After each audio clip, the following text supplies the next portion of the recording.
Qarlı çoğunlu qış günlərindən birində əzəmətli çinarlar, gümüşü qayalar, silsilə dağlar, buz bulaqlar, yaşıl çəmənlər diyarı, barlı bərəkətli Ordubad şəhərində Hacı Heydər kişinin evində qaynar gözlü körpə dünyaya gəldi. Gəlişi ilə ata ocağına sevinç, istilik bəxş elədi. İşıq saçan bir cüt qara gözü valideynlərinin qəlbinə məlhəm oldu. O zaman uzaq 1905-ci ilin şaxtalı sazaqlı dekabr günündə kim bilərdi ki, illər keçəcək və bu qaynar gözlü körpə böyüyüb nəinki öz mahalının, eləcə də bütün Azərbaycan torpağının fəxri olacaq. Səsi dünyanın mötəbər kürsülərindən eşidiləcək. Elmi kəşfləri ilə hələ sağkən özünə ölməz heykəl ucaldacaq. Amma bunlar çox sonra olacaq. Hələlik isə kübar əsilli olmasına baxmayaraq, əlinin zəhməti ilə dolanan, halallığı ilə ad çıxarmış Hacı Heydər kişinin ailəsində zəhmətsevərliyinə, xeyrxahlığına, mətinliyinə, zehninə, zəkasına görə yaşıdlarından seçilən kiçik Yusuf böyüyürdü. Ailənin son beşiyi olan, şən əhval ruhiyyəli, sinəsi bayatılı, nəğməli anası Gülsüm xanımın sayəsində lap kiçik yaşlarından şeirə, musiqiyə böyük rəğbət bəsləyən Yusufda sanki doğma diyarın sərt iqlimi ilə münbit torpaqlarının mülayimliyi birləşmişdi. Bir tərəfdən dediyindən dönməyən, məqsəd yönlü, əzmkar, digər tərəfdənsə mehriban, qayğıkeş və kövrək qəlbli idi kiçik Yusuf. Onu ətrafdaşlara sevdirən də görünür, elə bu xüsusiyyətlər idi.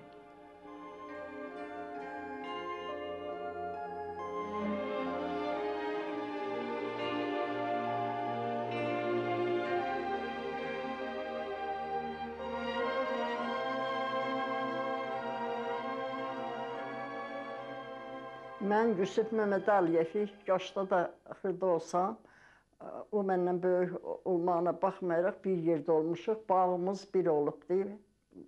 Sonra evimiz də yaxın olubdu. Sonra o yaxşı belə orta məktəb, yox, hələ institut oxuyandan yaxşı oxuduğu üçün gedib piyada Ordubaddan Əylis kəndinə gedərdi, ondan kitab alardı. 5 kilometr yolu piyada gedib gələrdi. Kitab alardı, bizim bağdan geçərdi. Elə bir həyatım, belə bağımız hamısı. Buradan kitab alıb oxuyardı. Təzdən bir də aparıb o kitabı qaytarardı o kişiyə, haman Əylis kəndində. Çünki o zaman kitab çox tapılmırdı da, kimya kitabları idi, zat idi. Yusuf Məmməd Əliyev ki, 5 qardaş olublar. Böyükləri Mehdi Məmməd Əliyev, sonra İbrahim Məmməd Əliyev, Mamet Məmməd Əliyev, Yusuf Məmməd Əliyev.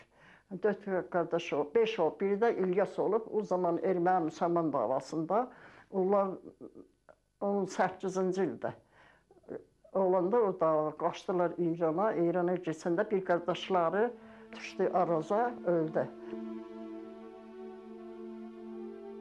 Təbrizdə yaşadığı müddətdə Yusuf Rüşdiyyə məktəbində təhsilini davam elətdirir. Elə ilk gündən iti zəkası, dünya görüşü ilə müəllimlərinin diqqətini cəlb edir. Daşnaqların vəhşi hücumlarından qorunmaq üçün el obasını tərk eləməyə məcbur olan ailə Arazın o tayında da təlatümlü günlər yaşamalı olur. İranda Güney Azərbaycanın qəhrəman oğlu Şeyx Xiyabaninin rəhbərliyi ilə demokratik inqilab baş verir. Təxminən 6 ay davam edən yeni şəraitdə Azadistan adlandırılan İran Azərbaycanında duyulan azadlıq nəfəsi 13 yaşlı Yusufa da sirayət eləyir. Şeyx Xiyabaninin odlu-alovlu çıxışlarına qulaq asan Yusuf, Güney Azərbaycanın müstəqilliyinə qovuşacağı günü səbirsizliklə gözləyirdi. Amma bu gün gəlmədi. Azadlıq hərəkatı vəhşicəsinə yatırıldı. Şeyx Xiyabani ilə silahdaşları isə edam olundu. İran Azərbaycanı al qanına qəltan edildi. Bu hadisədən az sonra Hacı Heydər kişi ailəsi ilə birgə yenidən Ordubada köçdü. Təbrizdə baş verən, lakin səbəblərini tam dərk eləmədiyi qorxunc hadisələrdən təsirlənən Yusuf uzun müddət özünə gələ bilmədi. İlk şeirini də elə bu qanlı olayın təsiri altında yazdı.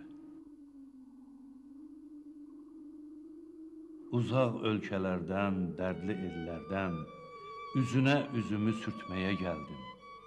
Yalçın qayalardan, azğın sellərdən adlayaraq səni görməyə gəldim. Öksüz cocuqların yanıq səsindən, yaslı qızların inləməsindən, ümidli gəncliyin son nəfəsindən uğursuz xəbərlər verməyə gəldim. Dinlə dərdimi ey canlı xəyal, İniltimi susmuş rübabında çal, sehirli bağçadan şanlı ideal bir dəstə ağ çiçək dərməyə gəldim. Uzaq ölkələrdən, dərdli ellərdən, uğursuz xəbərlər verməyə gəldim. Bağçada dərdiyim pəmbə güllərdən, qurtuluş çələngi hörməyə gəldim.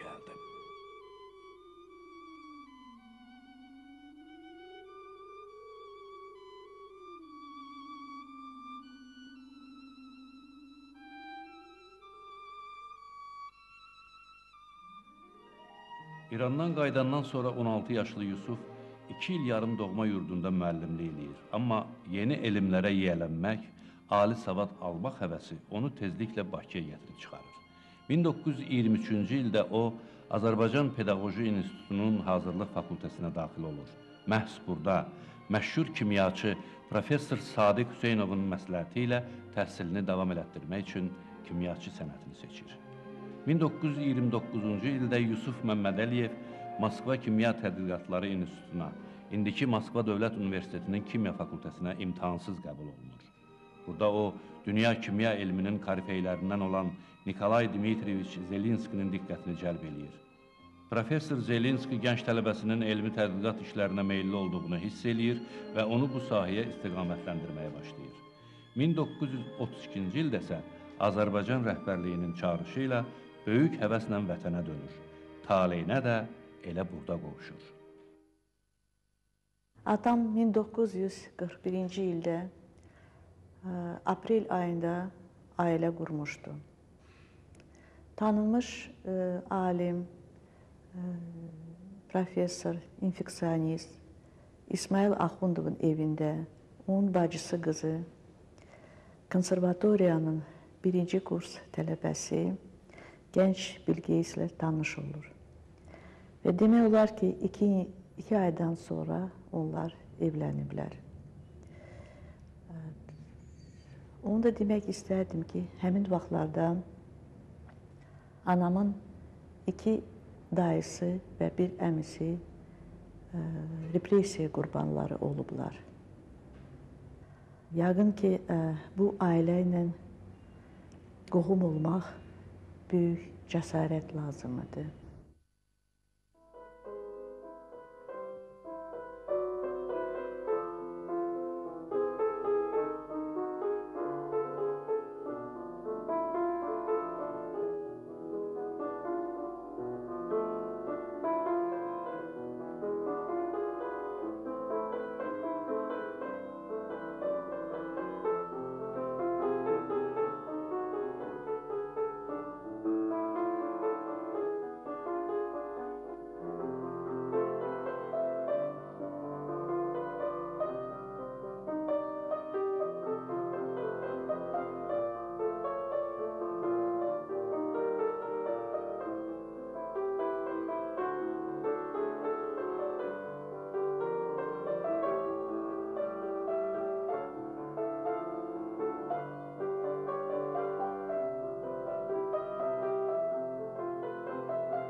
dünyada ilk dəfə olaraq Sumqayıtda etil spirti əsasında sintetik kauçukun yaranması Yusuf Məmmədəliyevin adı ilə bağlıdır.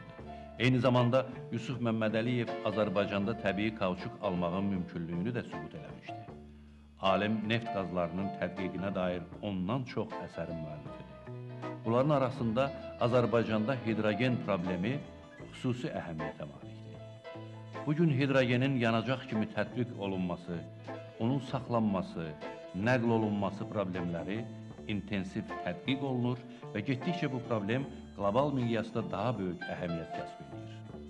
Yusuf Məmmədəliyev keçmiş SSR-də xlorlaşmanın pioneri idi. Yusuf Məmmədəliyevin elmi kəşfləri bugün də öz aktuallığını itirməyib. Юсуф Гейдарович Мамедалиев был выдающейся личностью. Akademik Yusuf Məmmədəliyev görkəmli şəxsiyyətdir. Onun elmi tədqiqatları miqyasının genişliyi və əhəmiyyəti ilə diqqəti cəlb edir. Yusuf Məmmədəliyevin elmi işləri dünyanın kimya sayəsində seçilmiş əsərləri antologiyasına daxil edilir. Onun alkilləşmə, dialkilləşmə reaksiyaları, izomerləşmə, xlorlaşma və neft karbohidrogenlərinin katalizatorun köməyi ilə dəyişməsi sayəsində gördüyü geniş elmi tədqiqatların nəticələri bütün dünyada qəbul edilib. Yusuf Məmmədəliyevin ən böyük elmi işləri katalitik reaksiyalarla bağlıdır.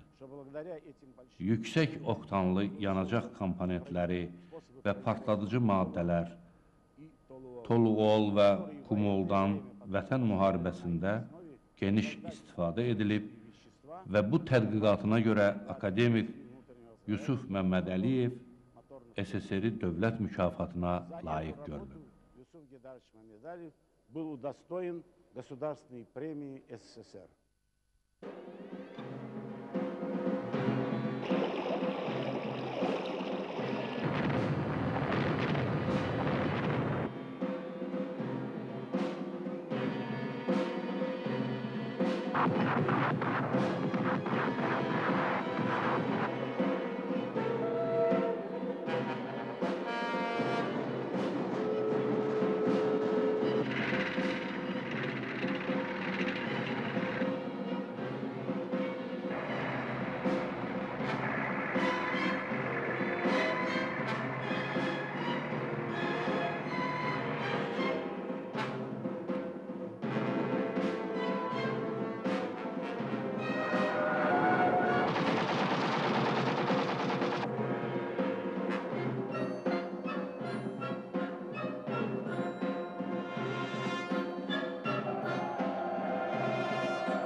...1933-cü ildə gənc alim Yusuf Məmmədəliyev onun adını daşıyan indiki Neft Kimya Prosesləri İnstitutunda işə başlayır və məhz buradakı laboratoriyada sıravi işçidən akademikliyə qədər şərəfli yol keçir.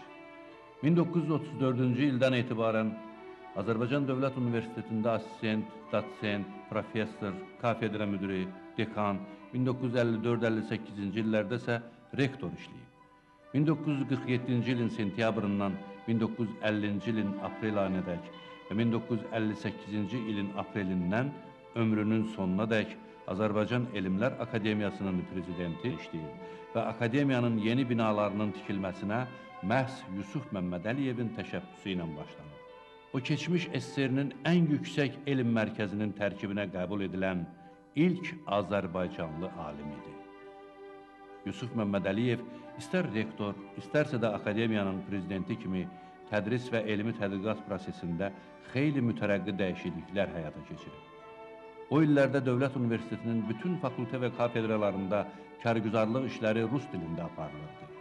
Bir neçə qəti kadr dəyişikliyi və təşkilati tədbirlər görməklə rektor bu anormal vəziyyəti kökündən dəyişdirir.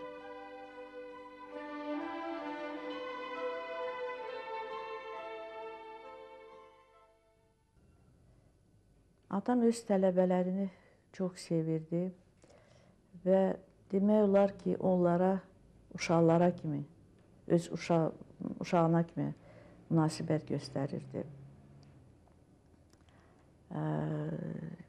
Moskvaya gedəndə onu da demək istərdim ki, atam hələ 50-ci ildə bir çox aspirantları, tələbələri Moskvaya, Peterburqa oxumaq üçün göndərirdi. Və Moskvaya gedəndə o həmişə Moskva mehmanxanasında qalırdı.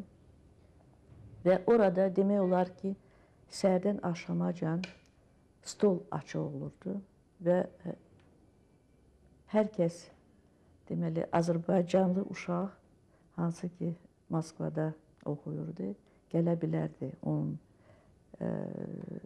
otelin nömrəsinə və orada həm yemək, həm onun, deməli, məsləhətləri ala bilərdi. Mehmet Əliyevlə mənim ilk tanışlığım 1946-50-ci illər arasında olub. Mən o zaman demək Mehmet 3-cü etajda yerləşirdi. Onun kafedası 334-cü otaq var idi. Onun böyründə balaca bir otaq var idi. Kafede müdürü kimi. Həmişə leksiyaya gələndə günorta üçdü. Oradan keçəndə mən əvvəldən tanımışdım da görürdüm bu gəlib keçir oradan belə çox layıqlı bir insandı. O saat katib işləyirdim Mehmet'də. Mühacirəyə gedəndə gördüm gəlib orada yanımdan keçdi. Keçəndə mən o qədər bunu vurulmuşdum bunun yerişinə, belə mehribanlığına falan. O saat çıxırdım ki, qoy biri bundan görüşüm. Elə bayıra çıxan kimi gördüm, gəldi, məndən əl tutdu, keçdi, getdi. Onun çox səliqəli adam idi, çox. 2 paltosu var idi. Birinin boğazında albuxara dərsi, kırmızı, o birinin gümüşü. Hər ikisine uyğun da papağı var idi.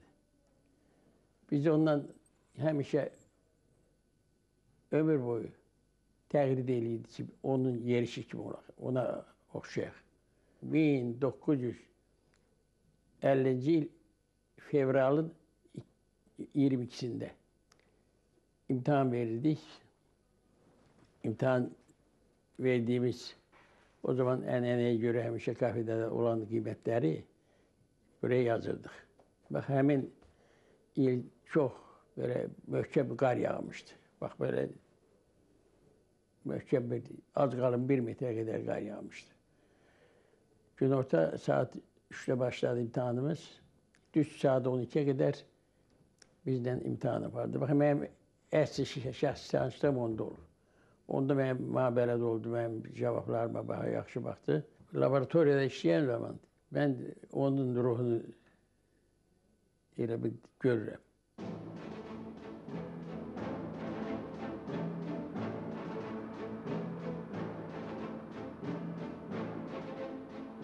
Yusuf Məmmədəliyevin dünya elminə daha bir töhfəsi, onun hələ 1950-ci ildə neft məhsulları əsasında icad elədiyi strateji raket yanacağı idi. Bu yanacağın köməyi ilə Sovet kosmik raketləri atmosferi yarıb orbitə çıxdı.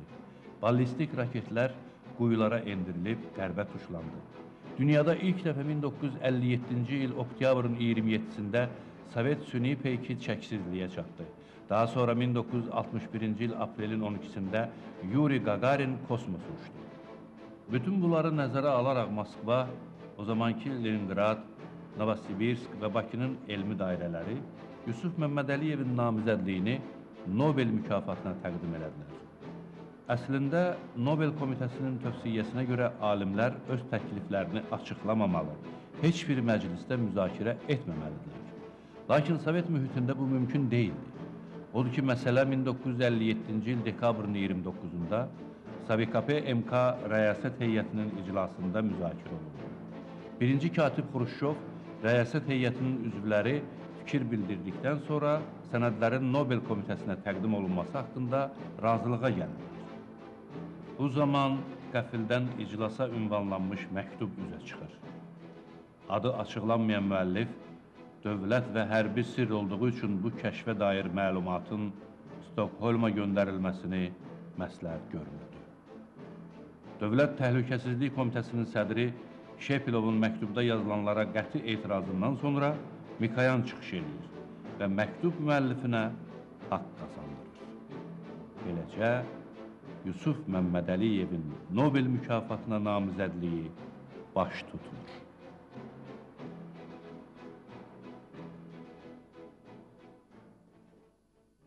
Мамедалиев был крупным государственным деятелем. Yusuf Məmmədəliyev görkəmli dövlət xadimi idi. Yüksək elm təşkilatçısı olan akademik Yusuf Məmmədəliyev hələ sağlığında Azərbaycan Elmlər Akademiyasının prezidenti olarkən Neft İnstitutunun, indiki Neft Kimya Prosesləri İnstitutunun əsasını qoyur. Hal-hazırda bu institut onun adını daşıyır.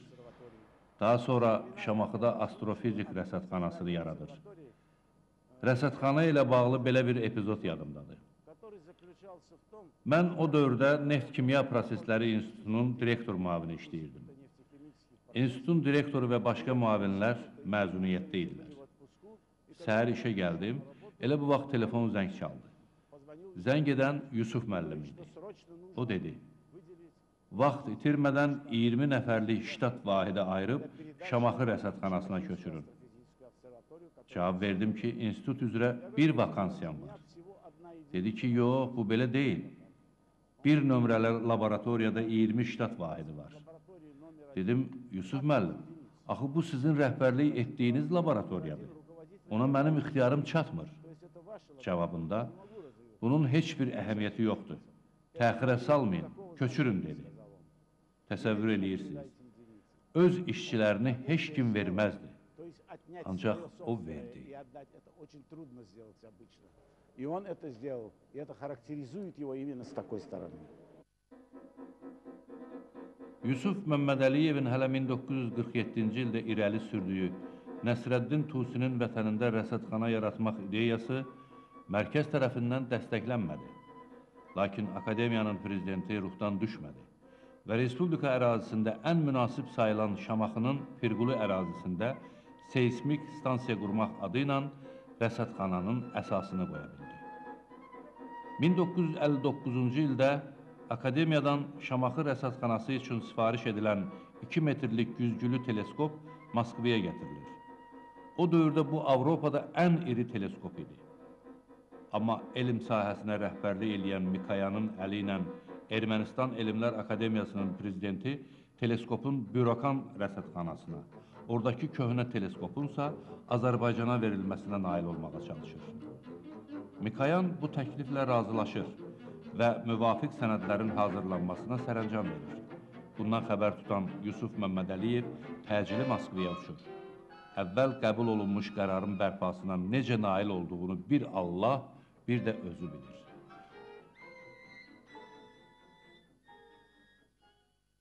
Dostların arasında əksəriyyəti şairlər, musiqiçilər, ədəbiyyatçılar olublar. Onların sırasında mən Mikayıl Zakuluzadənin adını çəkmək istərdim. Mir Mehdi Seyidzadənin, musiqiçilərdən Dahi Bülbülün adını çəkmək istərdim. Məktubun birində mənə yazırdı ki, kimyaçı üçün ədəbi istidad çox lazımdır. Kimyaçı gərək öz reaksiyasını ədəbiyyatçı kimi yazsın.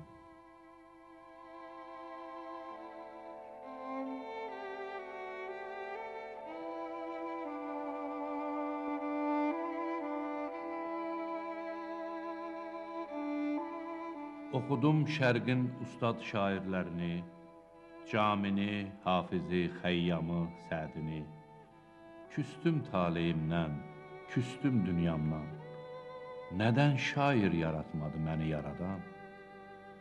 Caminin Yusifi olmadım nədən? Hafizin Hafiz xanı olmadım nədən? Nədən Xəyyam çeşməsindən içə bilmədim? Nədən Sədi Gülüstanını keçə bilmədim?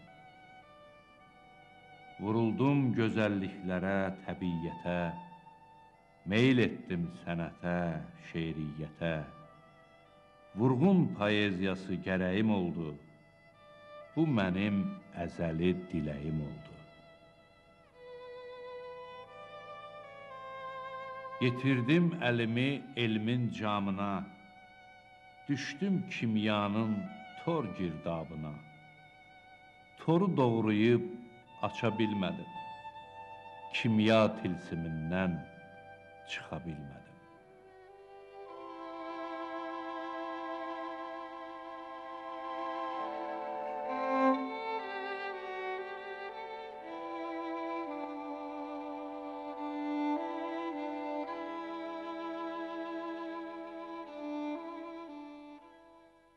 O çox gözəl ata idi. Biz uşaqlar onu hədsiz sevirdik. O bizim əsl dostumuz idi. Onun tərifi bizim üçün ən böyük sevincidir. Onun ciddi baxışı ən böyük cəza idi. Biz səbirsizliklə bazar günləri gözləyirdik. Çünki bilirdik ki, bazar günləri ata bizə həsr edəcək. Biz bulvara, gəzintiyə çıxardıq.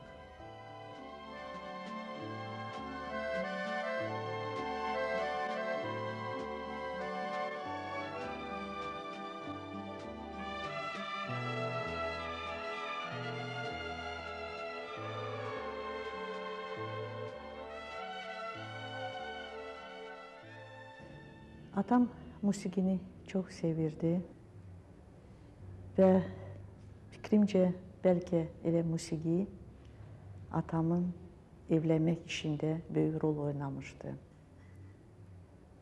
Sonra yadımdadır ki, atam xahiş edirdi ki, anam rayalda onun sevdiyi mahnıları çalsın.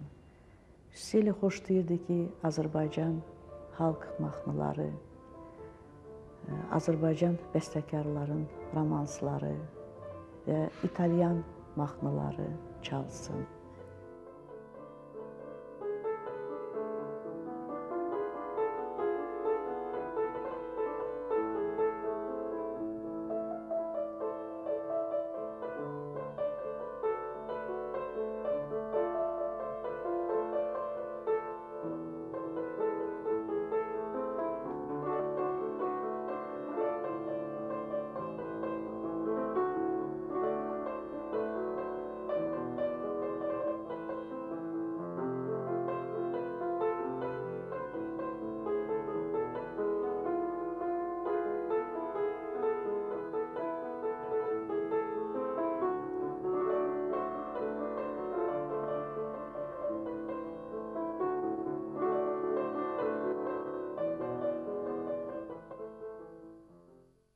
Atam məzuniyyətə gedəndə adətən bizə məktubları yazardı və biz uşaqlar səbirsizliklə bu məktubları gözləyərdik. Məktubları alanda elə bil ki, ata bizim üçün böyük bir hədiyyə göndərib. Məktublar demək olar ki, məktublarda həm ədəbiyyatdan, həm belə şərq nağıllardan misalları gətirərdi bizə. O böyük bir tərbiyə məktəbi idi.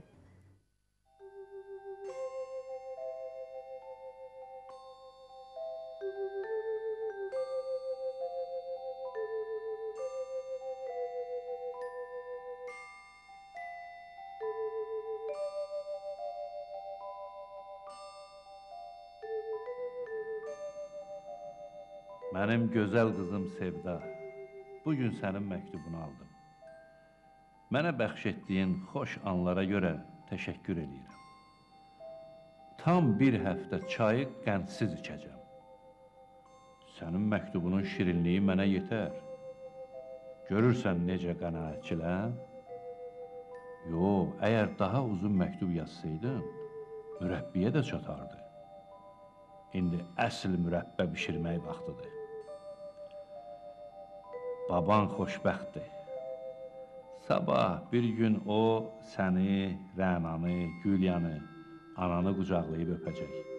Bəs mən nə edəcəm? Sizin şəkillərinizə baxıb ümid eləyəcəm ki, iyulun 26-sı mənə də belə bir xoşbəxtlik nəsib olacaq.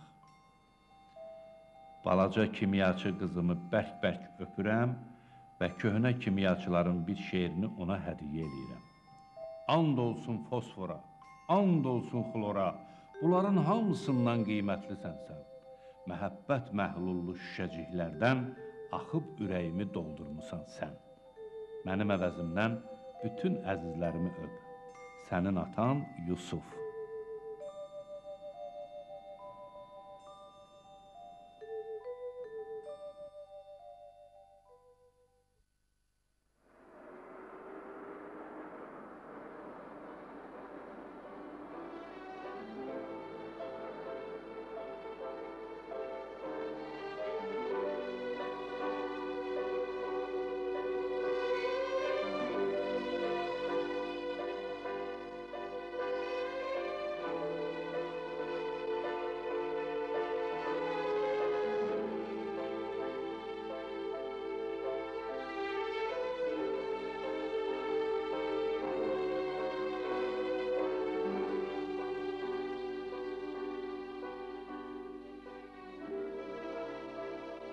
Ordubad xalqı Yusif Məmmədəliyevi sevmiş, onun ruhu həmişə bizimlədir. Yusif Məmmədəliyev lap yaxşı adamıdır, bizim həmişə qəlbimizdə idi. O xalqı sevərdi, kasıblara da əyanət eləyərdi, pul köməklik eləyərdi, ona tələbələri oxutdurardı. Çox sadə adamıdır.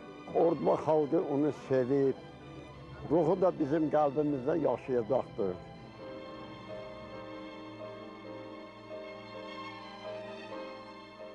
Ey alim, sönməsin eşqin, həvəsin.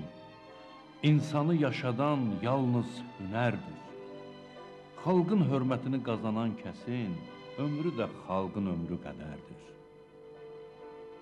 Yaşamaq yanmaqdır, yanasan gərək. Həyatın mənası yalnız ondadır. Şam əgər yanmırsa, yaşamır demək. Onun da həyatı yanmasındadır. Bu dünya 5 gündür deyib hər yerdə sağ ikən qəbirdə uzanan da var. Öz alın təri ilə bircə ömürdə 100 insan ömrünü qazanan da var.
%50-ci ildə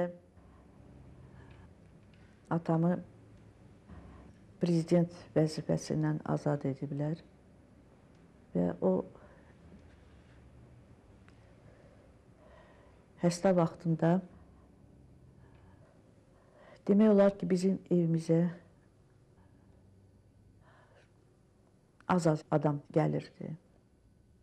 Amma Bülbül heç nədən qorxmayaraq bizim evimizə gəlirdi və atam xahiş edirdi ki, ona ölkəm mahnısı oxusun. Və anam deyirdi ki, mən Qapını açanda atam uzanırdı, bülbülün də yanında. Ona belə çox belə yavaş-yavaş o ürgən mahnısını oxuyurdu.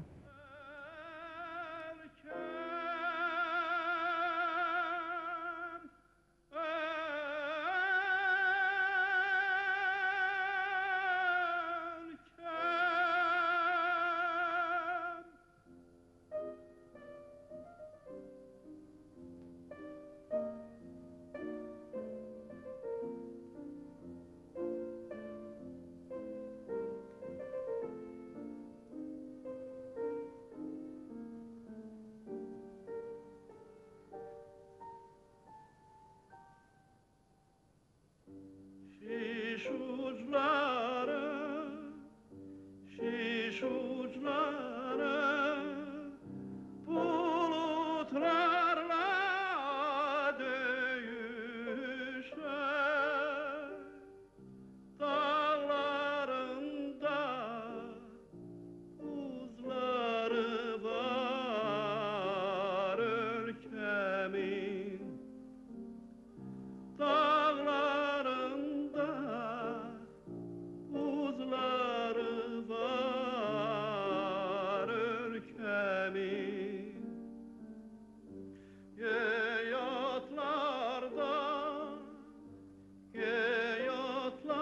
Geyotlardan yaşıl paltar giyiner, tarlaları, düzleri var ülkemin.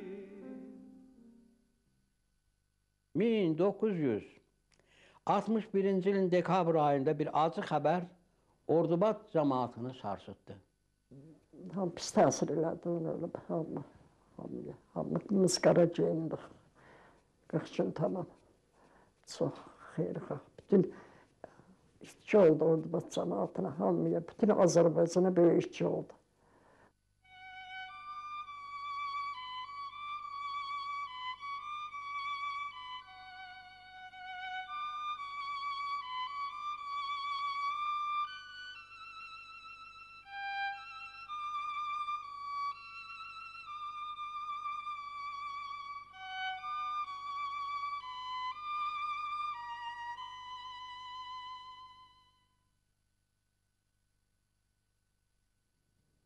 Yusif Məmmədəliyevin